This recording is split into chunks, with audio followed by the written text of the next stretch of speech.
Okay, my next video is going to be about setting up the Tor browser, not the Tor browser, but the Firefox on portable apps. So we go to PA2, we go to start here. I close this guy. So we start it up for portable apps. Now one thing we can also do is whenever you go to your folder for portable apps and you see the start.exe, we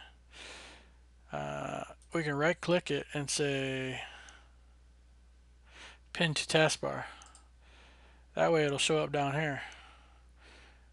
And then we won't have to worry about it. We can always click here to run it. But now we got it running here. So we got Notepad. Now when you want to do a new application, what you do is go to apps. You go to here and you do by category. Get more apps by category. Depending on your web your internet speed or whatever. Sometimes this takes a second. Sometimes it takes a little longer. But what we want to do is we want to go out here and find the applications that we can install, and we'll start with Firefox. Now what we do is we go down here. Here's all the applications. We'll go under the Internet section, and then we'll go down to where it says Mozilla Firefox. And what I'm going to do at this time too, I'm going to do this one here called Private Browsing by Portable Apps. Actually, this uses Firefox, but it adds some little private browsing things that I'll show you. So select Mozilla Firefox and select private browsing and then click next. Now what's going to happen is Portable Apps is going to go out there and it's going to download all that and install.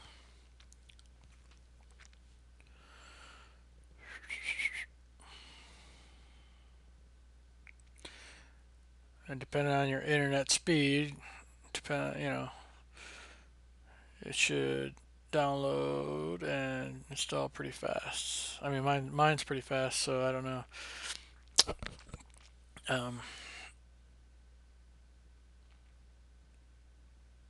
I got about, I think it's 25 megabits per second. Alright, so that's done.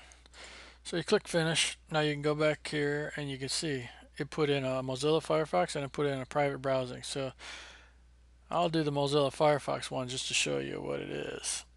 So right here, here's the first window. Almost done. Get passports, bookmarks. So if you have an account on Firefox, you can log in. But actually, at this point, don't do that. I don't have an account, so I don't bother doing that. I just do go to the regular. So what you'll see here is that you just got your standard Firefox. What I usually do is go to the add-ins.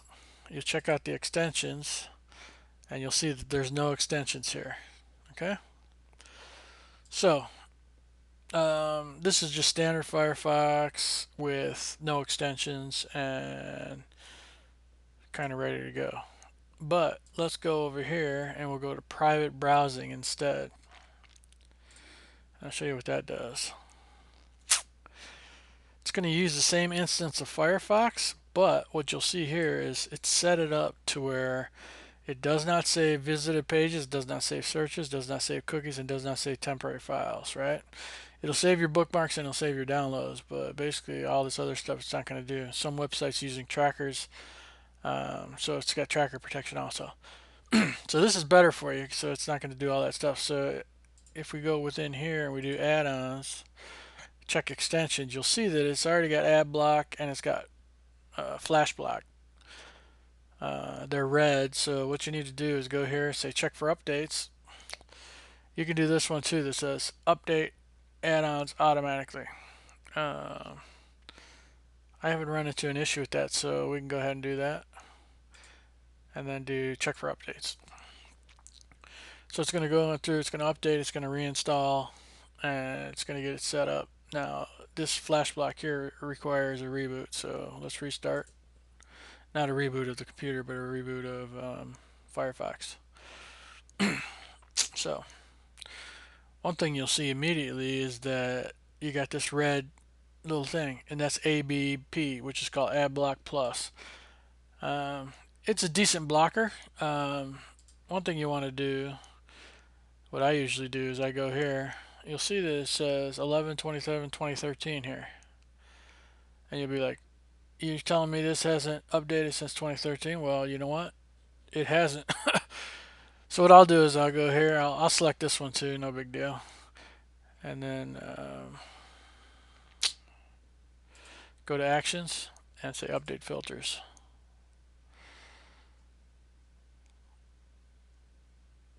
The interesting thing is this one here, which wasn't turned on, already updated the filter. So now AdBlock, what it does, if you saw my video on the host file, you'll know that those host files were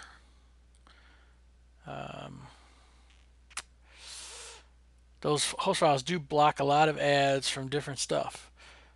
Let me go and do one other thing.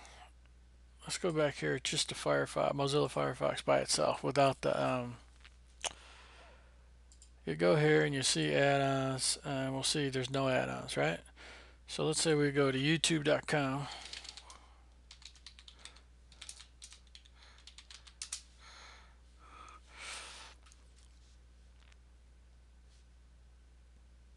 You'll see this says server not found right here. This is going to be an ad.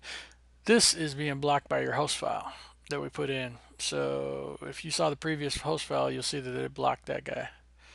Now you check here. You go to full screen mode. All right, it doesn't look like this. This one doesn't seem to have an ad in it. Neither does that one. Some videos will have ads on them, and with the normal Firefox without the ad blocker, it's going to allow those ads to populate. Unfortunately, I can't find one that has an ad in it. Right off, try to do these things and they don't have ads. So that's no problem. These ones don't have ads. But you'll see, once you go to a website, you can check the history and you'll see it says King Arthur and all this stuff, right? And if they had ads, you would see the ads.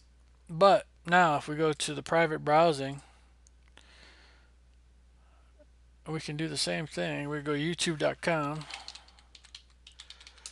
and actually two things are going to happen here. One thing is the ad blocker is going to block the ads. But we'll have a second function here. You see that little arrow? Let me pause this. That little arrow is because this also has flash blocker. So in other words, if you go to a bunch of weird websites, see the flash block? It's going to block your flash stuff. And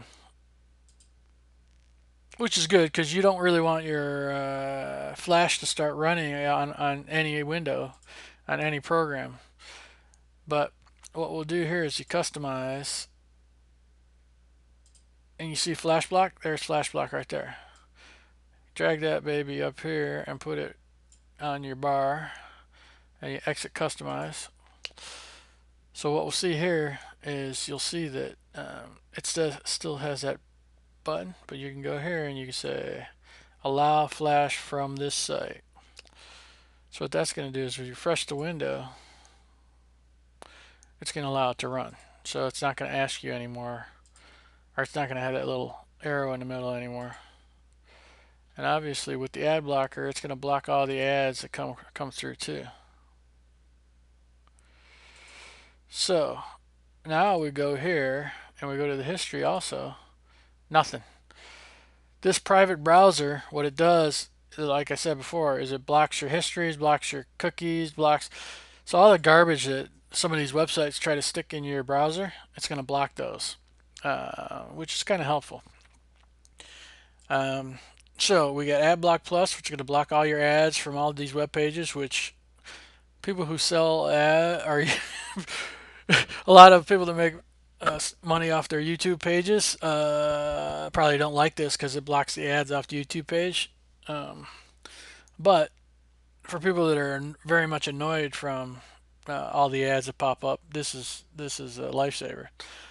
Also, it blocks ads from other websites too, not just YouTube. And then this flash block will block flash images or flash videos or whatever from your just popping up on you and starting to run. You can also disable flash block if you don't like it, if it does it to too many websites, but I usually leave it turned on and then just add each site to the whitelist as you go through. Now I want to show you one other thing, one other nice little extension that you might want to add. It's called Track Me Not. And then what you want to do is just go here and you install. Okay, so it installed. What this does, believe it or not, is every time you go to a web page, Google or your ISP or NSA or who knows what, they're capturing everything. They're capturing all of our information. And so every time you're browsing, they're keeping track of it. And like Google and other people, maybe you could say it's innocent and they're just trying to sell you stuff by finding your thing. But you know what? You can't really protect yourself against it because they're storing everything, every web page, everything. What this Track Me Not does is it goes through and you'll see it says Google what. What that does is it's doing a search on Google for what, and it changes every couple seconds or a minute. It'll have a different thing there. It'll keep changing the phrases. And what you can do on here also is you can go to the options, Track Me Not options. You can also add Yahoo and Bing, and then you just save it and apply it. Also, this does a blacklist too, so it'll black out some. Or if you want words that you don't want to show up inside of its thing, see how it says New York, great subway, you're not. It's just going to keep going through, and then you can add some of these to the blacklist if you don't want them to show up inside that thing. See, it says it every 1 minute. So you ask, well, what does this do? What it does is it floods Google, Yahoo, and Bing with these phrases. So eventually, if you leave this on long enough, it's going to give them a bunch of false information. It's going to make it so all the information they have is just random information. It's not your particular personal information that Google is taking and keeping. So this one, you don't really need this, but it's kind of a little interesting thing just to flood Google and other places with a bunch of erroneous information about your browsing habits. So I usually put it on. So I guess with that, we can wrap up the video. So that's our second application we have going through portable apps. On the next video, I'll show you how, or on another video, I'll show you how sometimes portable apps doesn't have an app in their app list, but they might still have a portable app.